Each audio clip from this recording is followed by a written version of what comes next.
Realtree's Midwest Whitetail is brought to you by Cabela's, Easton Arrows, Frigid Forage, Fuse, Grizzly Coolers, Hoyt, Hoyman Tree Saws, Muddy Outdoors, and Realtree.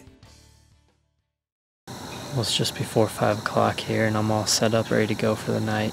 It's October 22nd, and we had a pretty good cold front roll through overnight. Actually dropped a lot of rain, about an inch of rain, and it finally stopped mid-morning. And it's probably 10 to 15 degrees cooler than it was yesterday. It was about 80 degrees yesterday. I'm in what is kind of an unconventional spot. It's a farm I don't hunt very often, but there are a couple of solid bucks on this farm. But really my goal tonight is just to learn a little bit more about it. I'm not sitting over food or anything. It's just kind of a grass field. There is some clover in it, just from leftover from previous year food plot, but I'm really just set up on this edge. So there's a bunch of pine trees behind me, and there's a hardwood ditch in front of me, so kind of that transition line between the pines and the hardwoods. I also have a big pond off to my right. But like I said, just trying to learn something from this sit. Every year there's a number of good bucks that go through this farm, and I just kind of want to learn how they use this little piece. It's not very big at all, but it's got a ton of thick cover, and it holds a number of deer. So like I said, hopefully see something good tonight, but if not, hopefully we at least see some deer and learn a little bit about the movement. Gonna sit back and get quiet, and hopefully the first deer comes out soon.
It's about 5:45.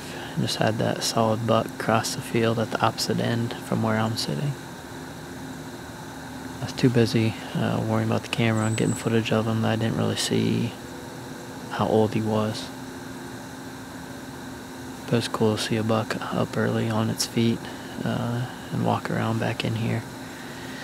That's exactly the reason I came in here, is to just kind of learn that there's a couple different spots they can cross this big hardwood ditch that's in front of me, and I kind of want to see if I can establish a pattern of where they like to cross, because I know there's some really deep spots that they can't cross.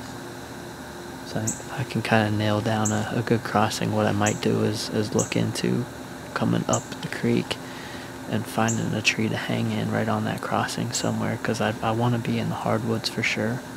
It's so hard to hunt these deer when they're in the pines or even the edge of the pines. That doe, and there's a fawn with her too, but they walked in 15 yards probably, and I couldn't even start to think about having a shot. It's just so thick back behind me, so I'd rather be in the hardwoods. Just seems like I'm gonna have a better shot opportunity, and the deer seem to spend a lot of time in that part too. So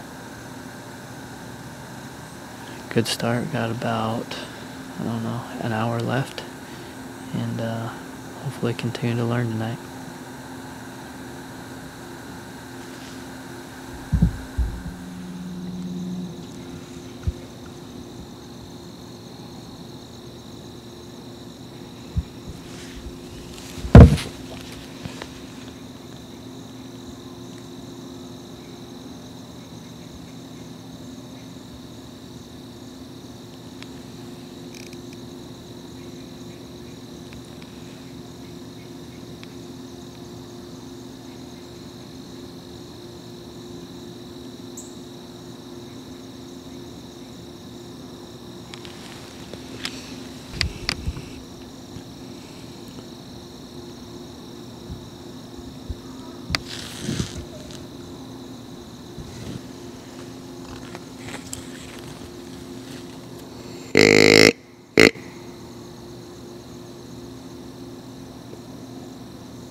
I got about 10 minutes left of legal shooting light, but wanted to go ahead and wrap things up before it got too dark.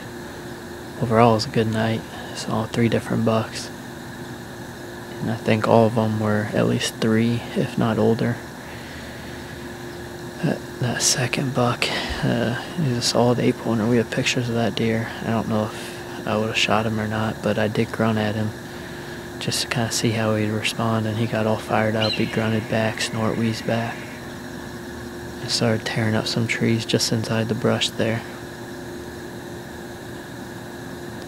It was cool to see that reaction. You know we're getting close when they start acting like that. So overall, good night to be in the stand. Nice and cool here right at sunset. And I'm looking forward to the next few days. We're supposed to have a pretty sustained west winds over the next 2 or 3 days, which is going to cool things down even more. And I really expect to have some good encounters here coming up.